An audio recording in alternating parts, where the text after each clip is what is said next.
المسلمين، حيث رأيت نساء مغطيات الرأس، وقد بدأت أتساءل، كان هذا أمرا غريبا في بدايته.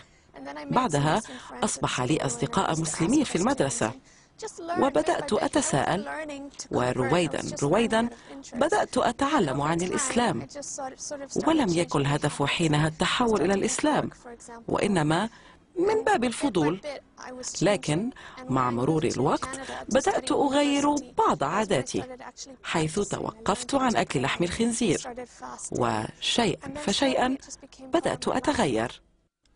هذا التغيير الذي طرأ على حياة لارا قد سرع من ضرورة أن تعلن إسلامها وأن تفصح عن نمط حياتها الجديد، بعد أن حدث معها أمر غير عادي لما كانت مرة تصلي. في أحد الأيام بينما كنت أصلي صلاة الظهر، شعرت برغبة في أن أصلي ركعات السنة أيضا.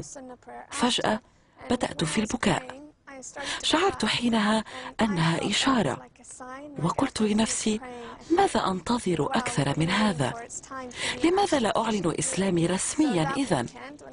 وفي نهاية ذلك الأسبوع، عندما كنت أزور عائلة فلسطينية كنت أعتبرها عائلتي، أعلنت شهادتي في المسجد.